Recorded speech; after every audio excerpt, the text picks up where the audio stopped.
You're listening to Parasearch Radio, news, views and reviews from the world of the paranormal from across the UK and beyond.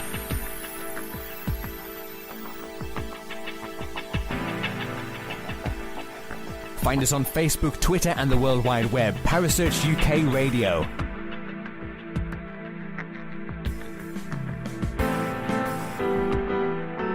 Parasearch Radio, broadcasting to the UK and beyond.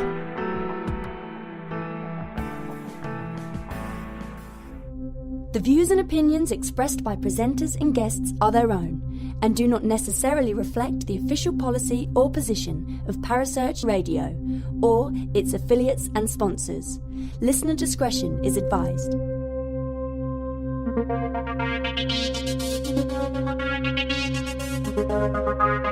You're listening to The Spectral Zone with host Kaz Rooney.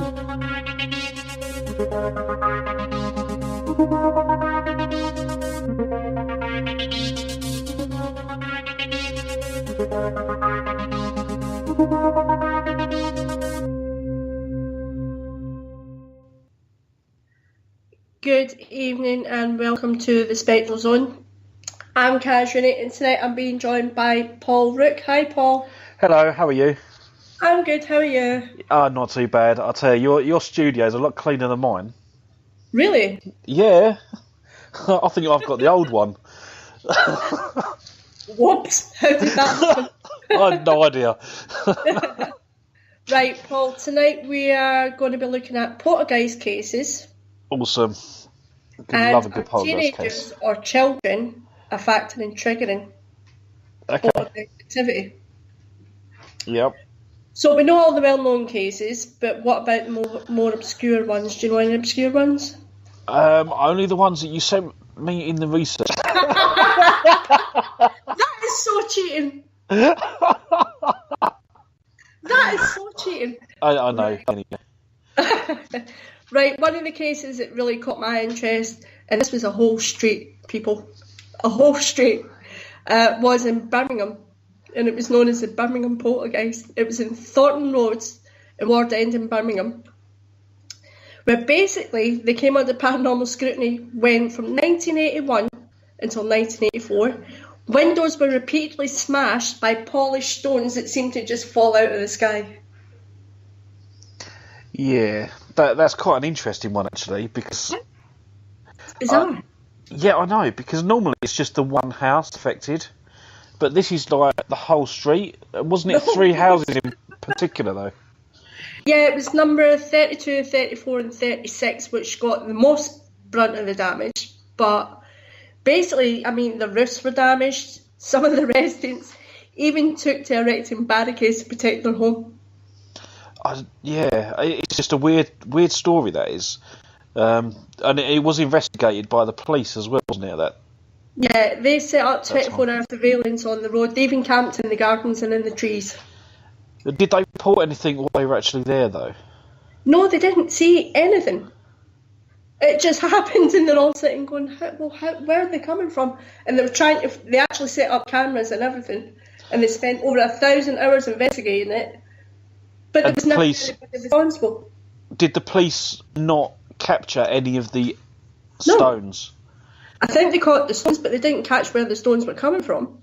That's an interesting one, because, I mean, stones on the roof, it could be obviously birds bringing the stones up. But to be smashing the windows and stuff, that's got to be going some, hasn't it? It's got to be going quite rapid to do that amount of damage. Yeah. It's certainly an interesting one. I mean, it could be kids, but, you would have thought the police would catch them. Well, I mean, the chief inspector was called Len Turnley, and he says we've spent over 1,000 man-hours on it. We're keeping an open mind about the whole thing. We don't know why it's going on for so long. I mean, 3 years on. If we knew the reason for it, we'd be one step nearer. Yeah. But there's no reason for it. A typical standard poltergeist case normally lasts about 18 months as well. So for it to be going on that long, is a bit suspicious. I think I would put it down to someone's actually doing it. That's what I would think as well. The residents went to some extraordinary lengths to protect their homes as well. They put chicken wire on the windows. Yeah. They strung cotton thread around the gardens, hoping that the thread would be broken and they would catch someone actually doing it. I think I'd electrify it all. Yeah, but then they wouldn't have thought that then, wouldn't they? They would have. Oh, I would have. The 1980s, they just wouldn't have thought of that, I don't think. Oh, I don't know, but yeah, that's certainly an interesting case, especially if it is a poltergeist. The interesting thing is, the three main houses that took the brunt of the damage, number 32, 34 and 36. In number 32 stayed a teenage girl called Natalie Holford. Yeah. She says, at the time, I said there was someone that they knew that was going on. They knew someone was doing it. That's the way she was looking at it. And I mean, she was only 17. And she said you could hear stones rolling down the roof. But she said it was always just, you were just falling asleep. Suddenly the windows would get put in. Yeah, that's sort of...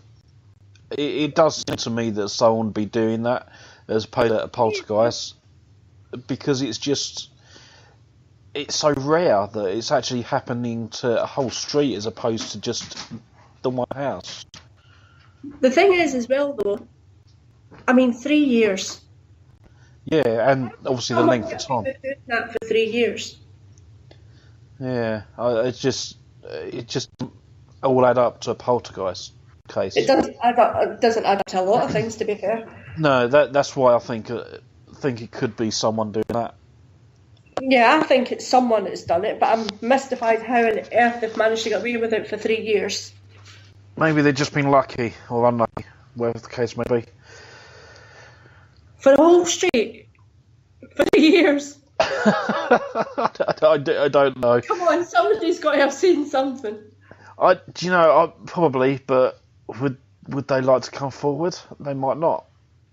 Yeah, if anybody knows anything about this, can you enlighten us a bit? Yeah, call Crime Stoppers on.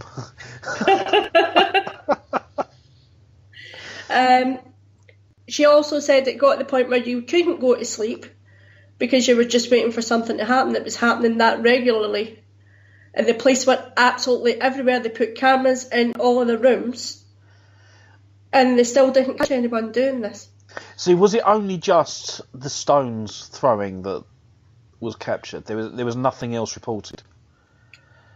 No, there was nothing else. For some reason, the windows kept going in. Yeah. The whole street was getting it. But these three houses, but it wasn't just the windows that were going in, all the roofs were being damaged as well. It seemed to be these three houses were just basically getting bombarded, but the rest of the street was getting a little bit of it as well. Yeah, it'd be interesting to see what was on the land as well beforehand.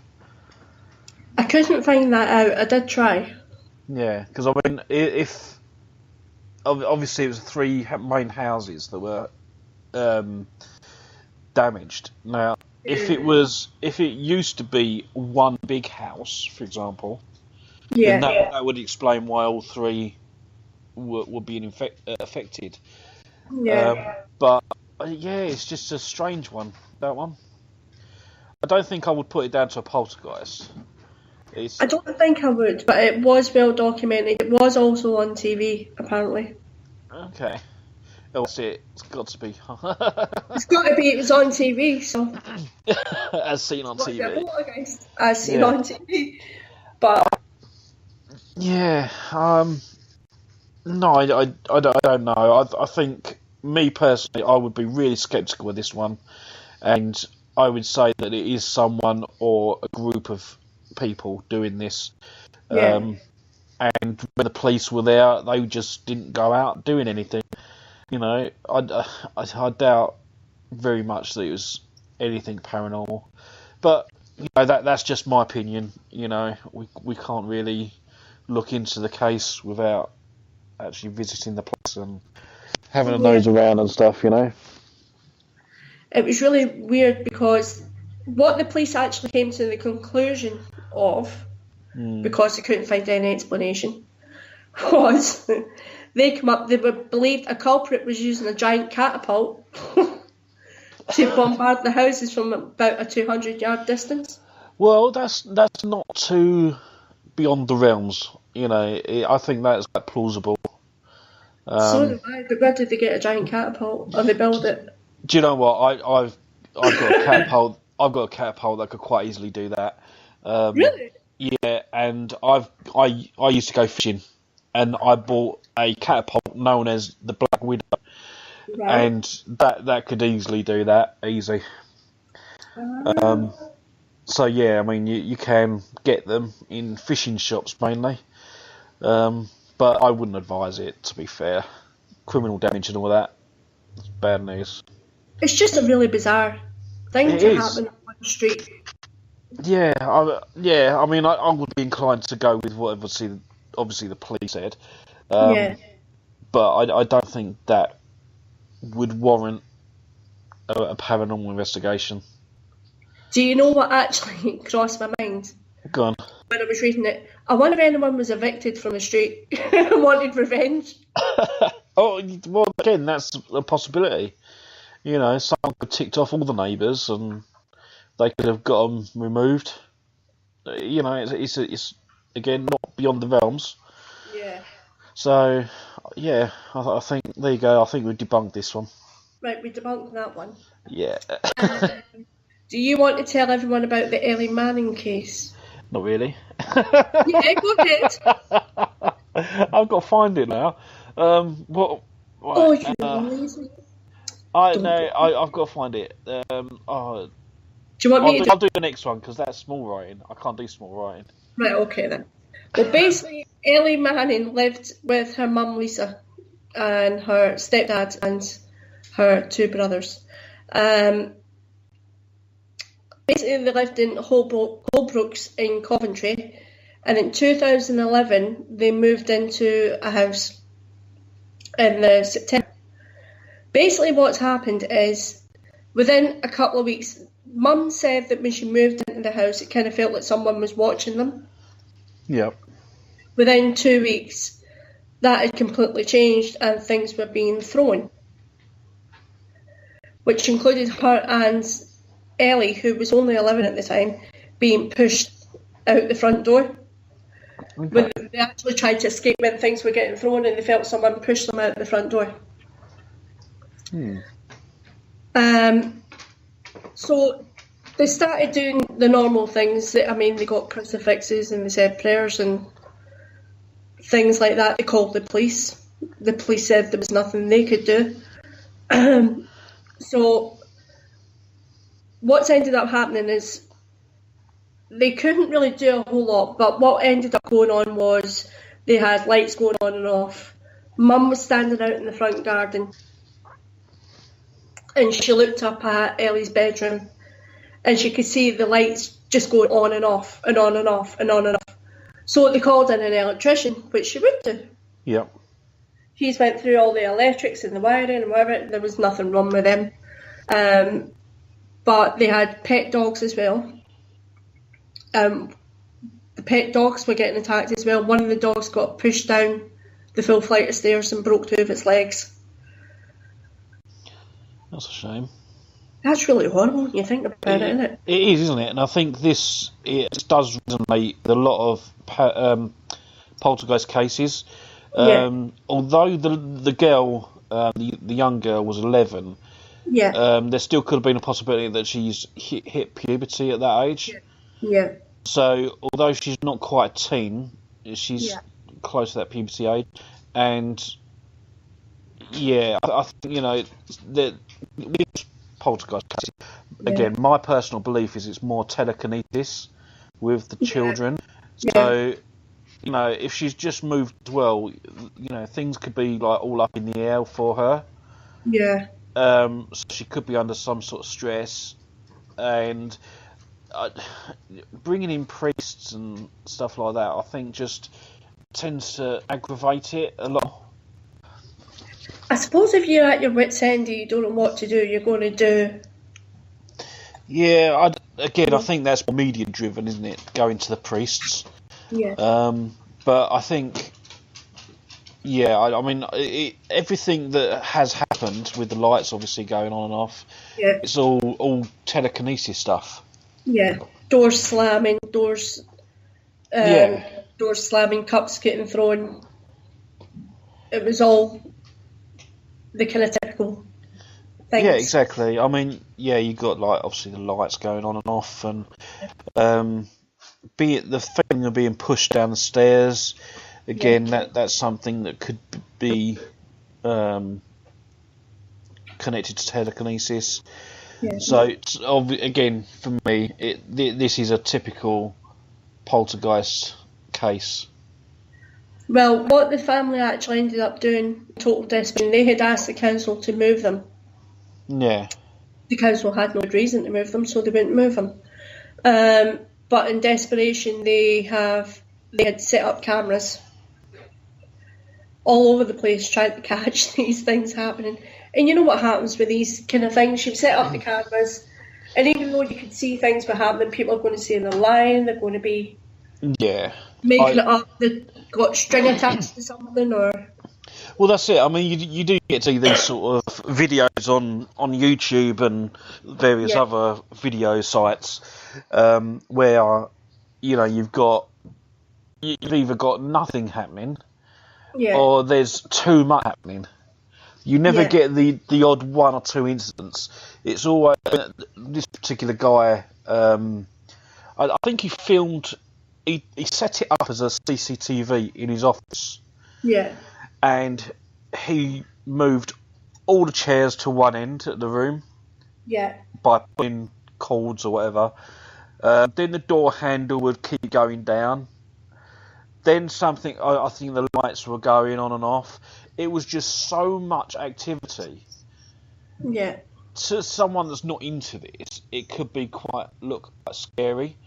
yeah, But for someone into paranormal, and we've studied it and stuff, it was just too much going on. Because Yeah. we all know that you go into a location, and Yeah. we're lucky if one thing happens of a night.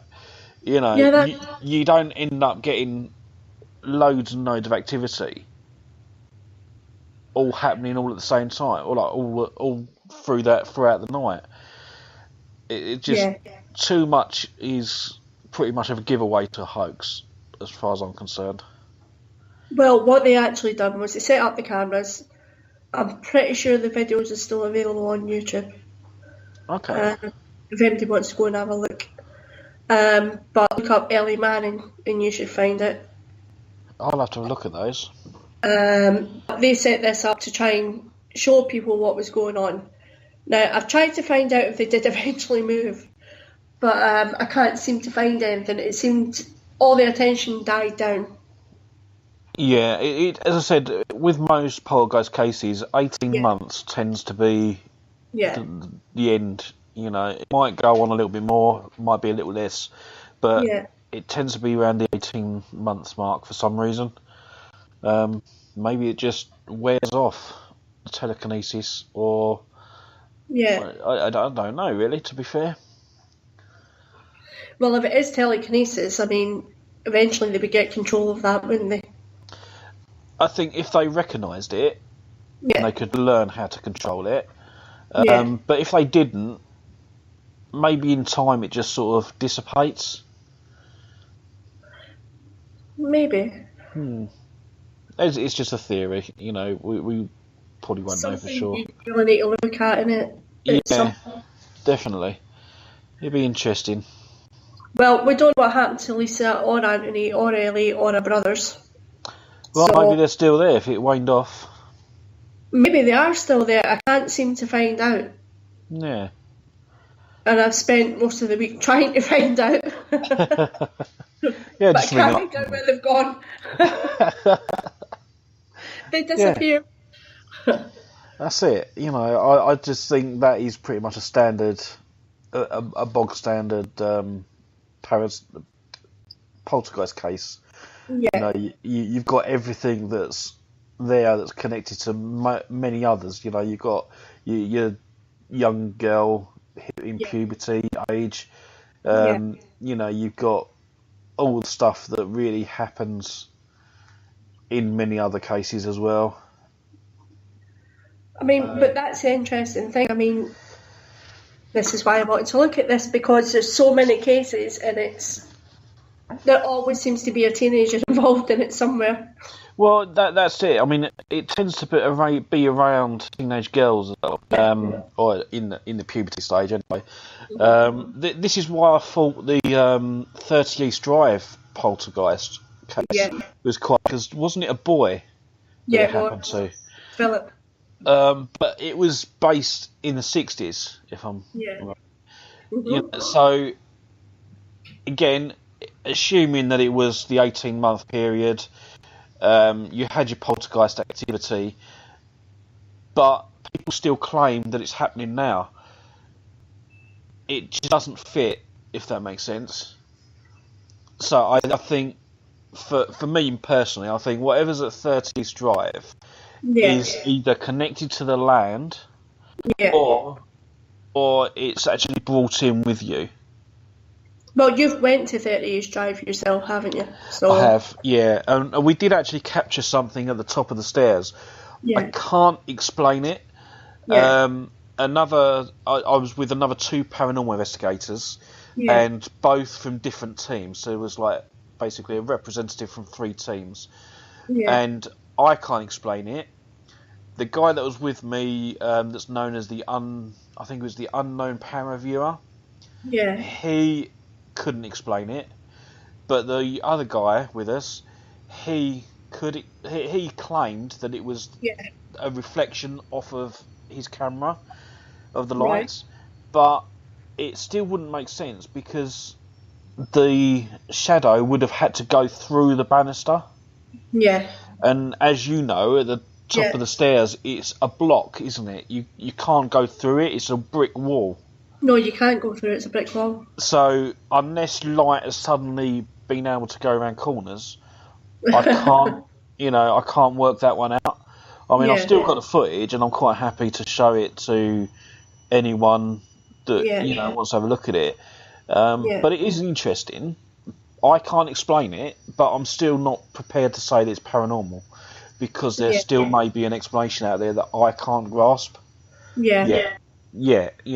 But I understand did we bring it with us, or is it something connected to the land? I don't believe that it's a poltergeist, and I certainly don't believe what Most Haunted or whatever TV show that in there, when they had things thrown at them and stuff. I don't believe any of that. I mean, I know they're making a TV program. Did it happen for real? I doubt it. I doubt it very much. Exactly. So, well, put it this way: if that was the kind of thing that was going on, I wouldn't have spent 3 days in there. And you've got to remember, people leave in the morning. So I was on my own from the morning until everyone turns up again at 6 o'clock. Yeah. We was actually freezing in there, to be fair, when we went. It was so cold. But there was a couple of investigators that was there with us, but they I think one went into the bed and the other, like me and the other guy, stayed awake all night. Yeah. But nothing happened other than the top of the stairs. Yeah. So I went to sleep on the sofa when everyone left. Well, I couldn't sleep with everyone there, so our driver that drove us up there, she fell asleep on the sofa. Yeah. And she claimed that when she woke up, she saw a man at the bottom of the bed, but she wasn't sure whether or not it was her still dreaming. Okay. Because she has that sort of manifestation. If she's dreaming and then wakes up instantly, it's something, She still says that she can see it, and then it goes. So she wasn't sure whether she was still dreaming or what. So we just sort of discounted that because that's a possibility, a very strong possibility. Yeah, it is. So. Well, I mean, obviously there is 30 East Drive. I mean, if we're going to go on well-known cases, the other one that's most well-known is the Enfield haunting. Yeah, I mean. And again, I find it strange. I personally think that there was something happening there, but because some of it was faked, it threw doubt on the rest of it. Yeah. You know, maybe one of the girls that was there was basically seeing the man that used to live there. Yeah. And obviously he might have been very aggressive, like, I don't want you here, leave my house, sort of thing.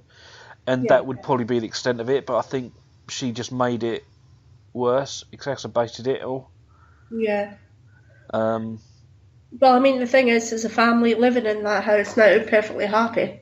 Exactly. You know, so there you go. I don't know. And they won't allow anyone in there, so... I wonder if they actually told them what was going on before they moved there, though. That's the thing. Being honest with you. Yeah. Yeah, I would too, but some people wouldn't. Yeah, I don't know. I think for that amount of coverage, I don't think I'd want to live there. Not for the fact that obviously of the spirits and stuff like that. It's more to do with the coverage of the house. You're going to get all these would-be paranormal investigators wanting to come in and having a look around, and they'd be hovering outside, and it'd just do my head in after a while, wouldn't it, you? Well, you wouldn't want them all hanging out in your garbage. Exactly, it's off my land. Poor people getting bombarded. Exactly. No, I wouldn't want to. I wouldn't want to just for, like you said, the coverage of what had gone on. Yeah. You're not going to get any peace. You're not going to be left alone, are you? You're going to get people, even years later, still coming up and going, oh, that's that house. Well, they still do. I mean, there's teams that come up now that, you know, they asked me about the Enfield haunting, where it was, and I'm like, really? You know, this happened years and years and years ago. Well, just leave things alone. Well, with movies and things coming out, it kind of brings it all back up again, doesn't it? So it does, and you know, because of places like East Drive and De Grey Street in particular, you know, people are allowed to go to those places. Yeah. So they think, oh well, there's another one at the Enfield haunting. Let's go there, you know, just so that I can be in the atmosphere of the location. I mean, people visited the Amityville house. Yeah. You know, and there's Lizzie Borden's house as well. I know it's a museum, I think, now, but people go there as well just because of the legend of the stories, you know, and people got some like morbid fascination with these places, you know, sometimes. It's quite an interesting one, anyway. Yeah, it is. But, so we don't know what's happened to Ellie or her family. We just know we can't find them. I just want to say to Kerry, because Kerry is listening in. Oh, hi, Kerry. Have a night off. That's it, yeah. She's gone out with family, drinks, and she's probably drunk now. Anyway, carrying on. She was going to see her play. She was going to see her sons play. Yeah. 3 bottles of wine and all sorts, I bet. Lucky her. Yeah. Right. So, what other cases have you looked at? Do you want to tell everyone about the Indianapolis poltergeist? Is this the one that was in the 1960s? Yes, it is. 3 Beck women lived together. Yeah. Including teenage daughter. Yeah, one's a teenager. Yeah, there was again, you know, typical poltergeist case. Much stress in the house, which poltergeists seem to feed on. The more stress, the more activities. Things started off relatively slow. Yeah. With just glasses moving around of their own accord, and some even smashed to the ground occasionally. Okay. It also goes on to say that the women all lived on a different floor of the house, and they decided they'd be better off spending the night elsewhere.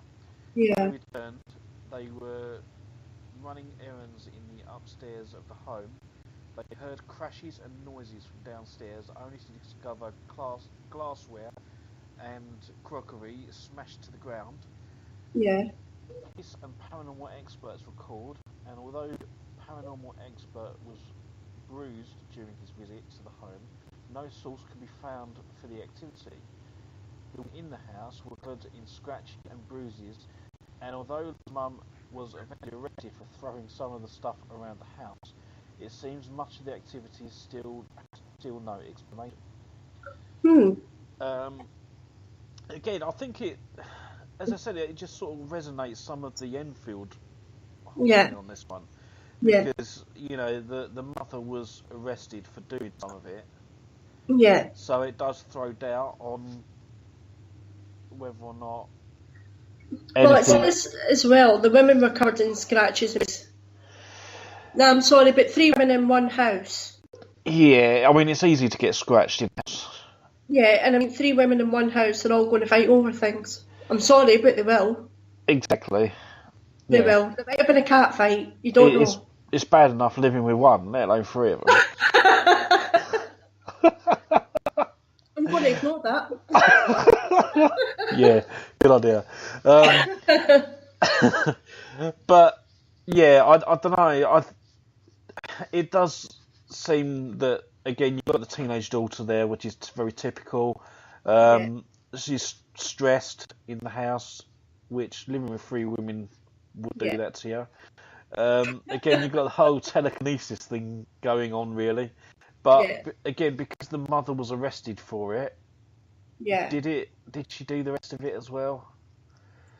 That's the thing. Did she do the rest of it, and they were too scared to say anything? Exactly. It could have even been the daughter, to be fair, some of it. Oh, believe me, I've got 3 teenage kids, so I know only too well. Yeah, see, so there you go. We debunked that one as well. Yeah. Not doing too bad. 33 minutes in. 33 minutes in, and we've debunked most of it. Anyway. Yeah, so I don't. Yeah, I honestly think that one could be hoaxed. It maybe could be. I think it's more to do with 3 women living together, to be fair. Yeah, I'd go with that. I think it is 3 women living together. And all getting in each other's nerves. That's how, honestly, what I think about it. I wonder if those women were related, though, as well. That'd be interesting. Well, their last names were Beck, so I'm assuming they were. Yeah. So I'm assuming it'd be the mother, the daughter. It could be, and then maybe the sisters or something. Yeah. Don't know who the other one was. No, I don't know, but again, it's really centering them around the teenage girl, I think. Here's the thing, though, are people overreacting when things like this happen, calling police or calling paranormal experts?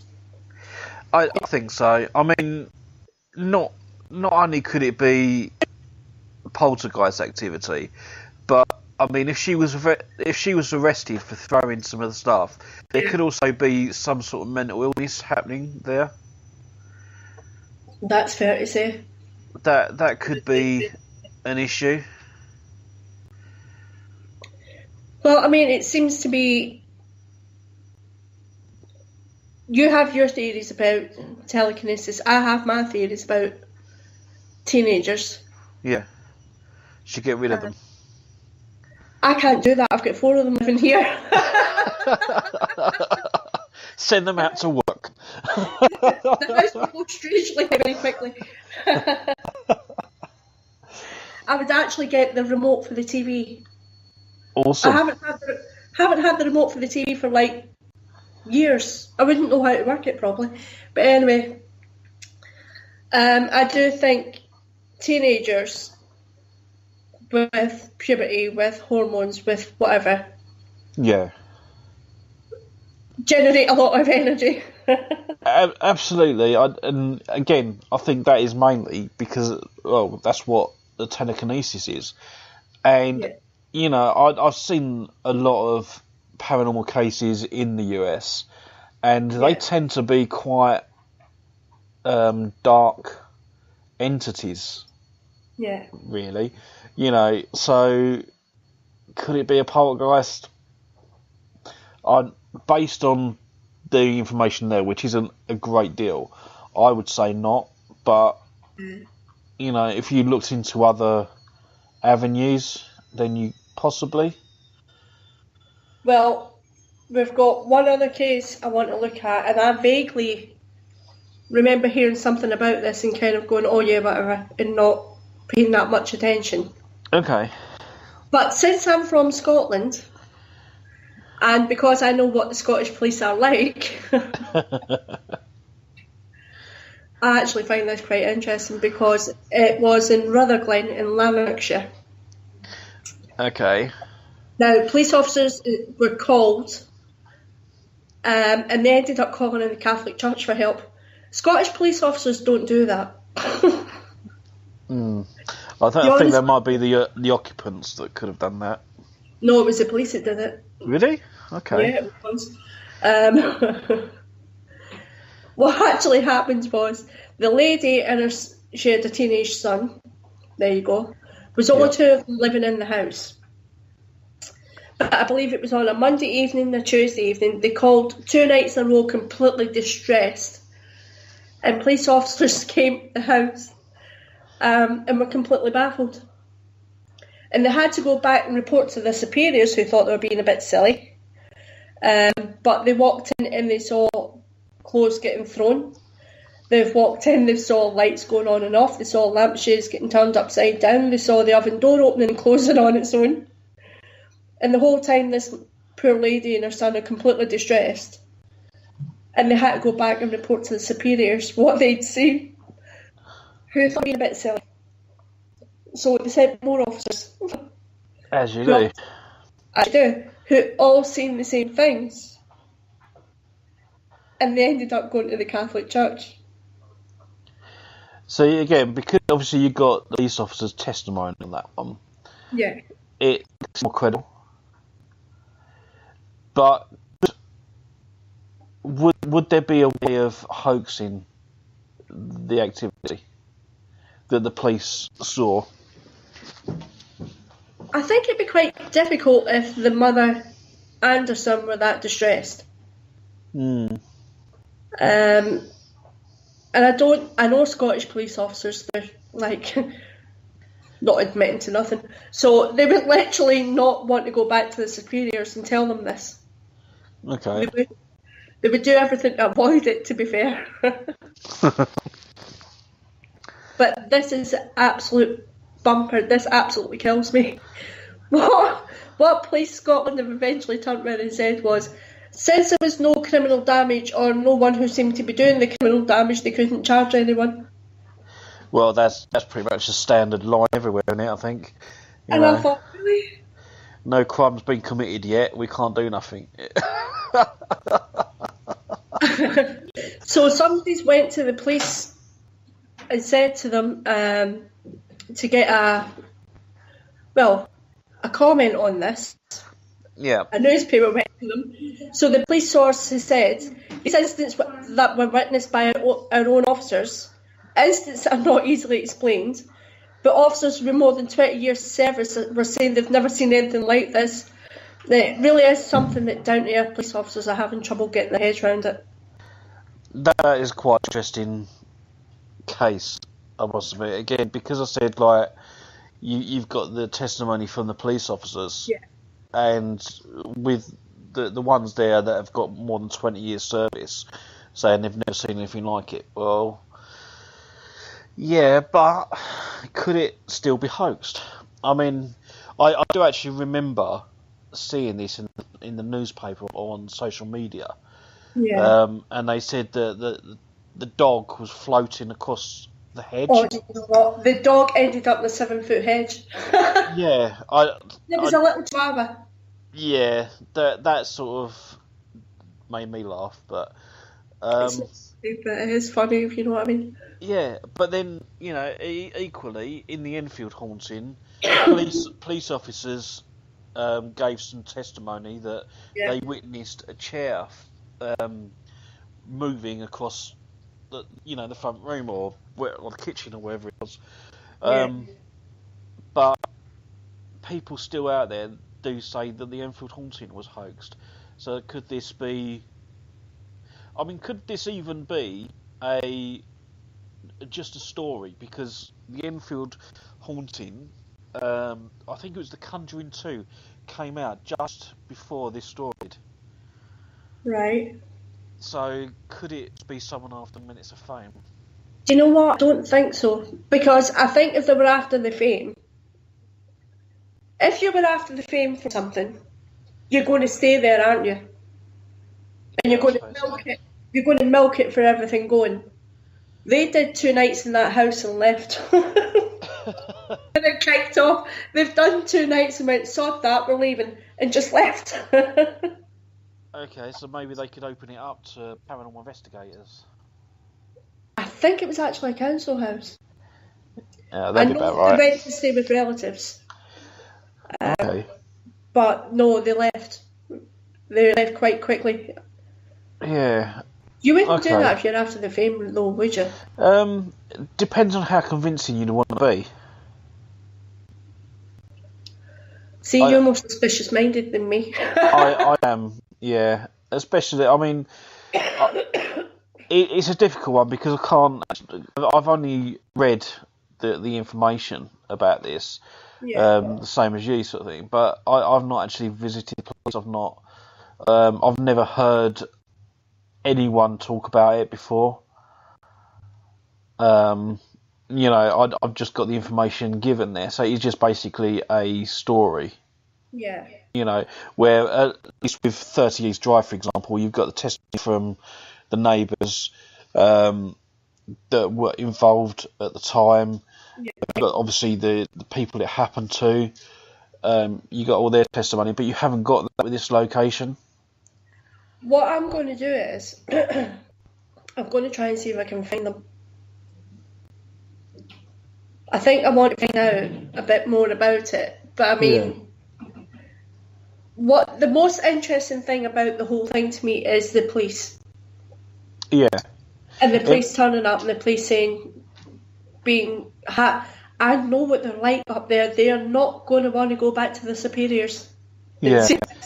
It might actually be worth looking into seeing whether or not you can get any information on that case with the Freedom of Information Act and put in an application for information and seeing what comes back. But I mean, the police officers I can just picture them being really embarrassed and having to go to report this to the sergeant. They would not want to do it. I can imagine. It's like, what did you see on that job? Floating chihuahua. And he's like, are you on acid? I bet you the poor officers get drug tested and everything. They probably would, to be fair. And I think that'd be quite welcomed as well, just so that they knew they weren't going mad. Yeah, well, that's true. There is that as well. I mean, can you imagine being a police officer and walking into that? You'd be like, what's going on? What did I just see? I'm sure they've done a very thorough investigation and job, like all constabularies out there, not dissing any of them. Being honest with you, I'm telling you, such policemen, one of them stood there with a notebook writing things down. Yeah. I'm very sceptical of this. I know. It does resemble of the Enfield. It did come out. I'm pretty positive that it came out around the same time as The Conjuring 2. It was August 2016. Yeah, which is about the time Conjuring 2 come out. Because when I see it, I've done a review for it for the radio show, and I said it was the best comedy of 2016. I laughed through that film. Obviously, because I knew the actual case. It was just very funny. To be honest with you, I think I watched about 20 minutes. Did you? Yeah. I sat through the whole thing only because I paid to see it. No, I literally sat through about 20 minutes and I thought, nah, I'm bored now. So I kind of put it off. So what do you think then? Is there a connection between children and poltergeist activity? Yes, I think there is. More to do with the children at puberty age. Yeah. I think that with the stress and anxiety caused, I think it could be quite focused. Yeah. If they're angry, I think it could be quite focused and aimed at somebody or a device of some kind, which then trigger a movement of telekinesis, basically. That's the way. Going with your theory of telekinesis. Yeah. I do have to say I've had an electrician in this house twice in the past year checking this house. And simply because of what I do, if anything strange happens in this house, the kids go, that's because of what you do. Yeah, okay, I can understand that, because the more you work with the paranormal, the more open you come to it. Yeah. I've experienced it in my place as well, because obviously I'm involved with the paranormal, so my mind is becoming attuned to seeing and hearing spirit. Yeah. Which is just a natural progression, I think. But when you're a child and you've got all that stress going on and things are happening, you want and it focuses energy at, say, for example, the lights. It can manifest in the activity that we go out and investigate every weekend. You know, so it's a bit of swings and roundabouts, really. I think, you know, we just know what we're looking for, I think. And well, classic example is my daughter Olivia is 16. Yeah. My other daughter Alice is 14. Okay. And I believe it was last Thursday. I went upstairs to put washing away, and it sounded like I heard of elephants coming up the stairs. Seriously, typical teens. Yeah, they came thundering up the stairs, and two of them came charging at me at once. And I was like, "What's wrong?" And they went, "The lamp in the living room keeps flickering." So now that could be the bulb's going to go, which is what I said. Yeah, I mean, it could be based on their energy levels. I mean, if they're stress at the moment, then because they're not focusing their minds, they're using a power that they don't know how to use, if that makes sense. So it could affect lights like that. So it's just an added complication that you go out and do your paranormal work. Yeah. You know. Well, I mean, the bulb hasn't gone in the lamp at all. Yeah. But it was flickering on and off. It was flickering, then it went off, then it started flickering again. So they panicked and they could run up to me. Yeah, I think, you know, have you tried doing a Zener test on them? It's trying to get them to sit still long enough to do a Zener test on. I would think, you know, I would try and do a Zener test to see whether or not they have got any psychic ability. Yeah. You know, I'm sure I would love to get some Zener cards myself and run tests on my paranormal team, to be fair, just to see if there is any proper psychic ability there. Yeah. Because well, I mean, if you ever feel like testing it out in teenagers, I've got 4 here. You're welcome. You're welcome to try it out in them. That's right, we'll do it through Skype, it's fine. We could do that. So I think, I would test them with the Zener cards and see how that pans out. I mean, for those that are listening and don't know what Zener cards are, it's basically, I don't know, again, if you've seen it, there's a film called Ghostbusters, and at the beginning they've got the cards with the squiggly lines, square, star. Yeah, and he holds it up, doesn't he? And he says, right, tell me what that is. She can't see what the card is, but she says, obviously, what she thinks is on the card, and whether it's right or wrong, you know. Yeah. I suppose playing cards would be a good idea as well, but there's more of the cards. No, I think the Zen cards would be better. Yeah, the Zen cards are perfectly designed for that test. Yeah, So, they are. I think, I'd go with that to see if there's any psychic ability there, and see what results you get. I think it's just teenage girls, to be honest with you. But Well, that's another thing. but when you look at different cases, and we've looked at 4, Yeah, we've mentioned 2 that we weren't going to, but so we've looked at 6 really. But there does seem to be a teenager involved in it somewhere. absolutely. And as I said, I mean, most generic cases Yeah. always involve a teenage girl mainly, but it does happen with the boys sometimes. Yeah, Again, as I said, it normally lasts for about 18 months. You get the movement of cups and glasses and plates, cupboards, all the typical poltergeist stuff. Even chairs balanced on top of each other has been reported as well. And that's normally about it for about 18 months, and then it dissipates.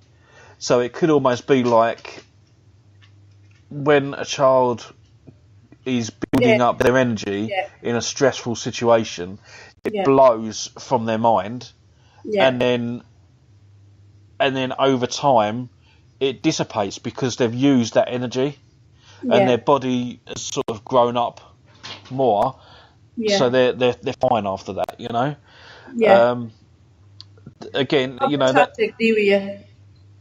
that's sort of how it logically, I logically explain it. So I do believe most 99% of poltergeist cases are just telekinesis. The other percent was probably just, I don't know, they could be misquoted or misunderstood and put down to poltergeist, and they're not actually poltergeist at all. There could be a few that have been milked or exaggerated. Exactly, you've got hoaxes as well. You Hoaxes, exaggeration. Yeah, people do it all the time. I mean, even like, for example, the Amityville Horror, they said that was a poltergeist. Yeah. Now, I don't believe that was a poltergeist. I know it's a hoax, but if we was to take it at face value, and if it did actually happen and it was a spirit, I would put that down to a bad spirit, not a poltergeist. Yeah. You know. But this is the thing. Some people get confused between bad spirits and poltergeists, to be fair. Yeah, that's it. That's exactly what I'm trying to get at. And in America, in particular, they've got a really bloody history. Yeah. You know, from 1770, you've got the English the Civil War. Yeah. Or the American Civil War, even with the Patriots and the English. And the English were pretty evil towards them. And obviously when the soldiers are dying and stuff, you know, they're going to be pretty annoyed. So that's sort of how they come back in spirit form. Like, you know, they're just annoyed. Angry. Exactly. And I think that's where a lot of people, you know, they tend to mix up a bad spirit and then they go, oh yeah, I've got a demon. No, it's not a demon, please. It's a bad spirit. That's all it is. Yeah. Do you know what? I will agree with you on that. The word demon gets thrown about far too much. It does. Again, personally, I don't believe in demons. No. I just think it's made up by the church to make you go to church. I don't believe in demons. Full stop. Yeah. But again, there are bad spirits out there, just like there are bad people. That's very true. So I don't think there's any difference. But I've always said, though, then when it is my turn to pass, I'm going to be the worst poltergeist ever known to man. And I'm going to teach a few paranormal investigators a lesson. So when they call out, is there anybody there? I'm going to grab their ankles, drag them across the floor, up the wall, onto the ceiling, fold them into weird and wonderful shapes, and then drop them. Now that's a bit mean, do you not think? I'm going to have so much fun. Yeah, I think all of us would have a bit of fun. Do you know Absolutely. what I mean? All of us would. I mean, I've always said, I mean, to my kids, just wait until I pass. I'm coming back. Yeah. And I swear I'm going to mess up every one of your houses. That's it. And we can investigate you. But I mean, if I went into the house, if I did pass and went into the houses, they're going to know it's me because I'm messing up the house. Yeah. So, kind of shot myself in the foot with that one. But on a serious note, I mean, yeah, you do. People say about getting spirit to perform. I don't look at it that way. I mean, I manage a location in just outside Waltham Abbey, and it's only a small gatehouse. But when I go in there, I know there is a spirit in there of the gatekeeper man, and I actually go in there and I talk to him. Because that's what the head ranger wanted me to do. So out of respect, just in case he is actually there, I'm like, good evening, Charles. I'm here again for another paranormal investigation. Although I don't want you to perform or feel like you're performing when they request things of you, but if you want to do something to show you're here, have some fun. Do what you want to do. And I put it across like that. And so you give them an open invitation then? Well, yeah. I mean, I've got people in there in a couple of weeks' time, so I'm going to go in there on the nights and just say to the guy, the spirit that's there, have fun. At the end of the day, have fun. If they say, "Oh, can you move his table?" If you don't want to move it, don't move it. But if you want to kick that table across the floor for a laugh, do it. You don't have to perform. Don't think of it as performing. Just have some fun, because it can be much fun just haunting somewhere that's empty most of the day and night. It can't be that much fun. So while people are there that want to experience that, knock your socks off, go and have some fun. Yeah. So that's what I do at this location. I didn't actually give you thinking. So you know what? It has actually worked. We had one of the rooms they put a REM pod in, and the REM pod would keep going off for about seconds at a time, and then you'd get nothing for 3 or 4 minutes, and then it'd go off again, and it was almost like whatever spirit it was looking at it, thinking, "What the hell is that?" and just leaving it alone when it moved, made a noise, and then went back to it. It's like, really? But yeah, I mean, fine. If they had fun doing that, then let them. That's the right. Well, we are an hour in, believe it or not. Oh wow, it's gone so quick. Yeah, it has. We certainly milked the poltergeist, didn't we? We have. Anyway. We've debunked 4 cases. The basic conclusion is that kids have got telekinesis when they hit puberty, and if anything strange is going on in your house, look at your teenager. Absolutely, blame the kids. Yeah, blame the kids. They're doing it. It's the kids that are doing it. Paul, thank you for coming chatting to me about No this. problem. Been a pleasure. It really has. Everyone, please remember you can follow Parasearch Radio on Twitter. Obviously, you can find us on the Facebook page, and you can also look on YouTube. But for me, it's good night. Say good night, Paul.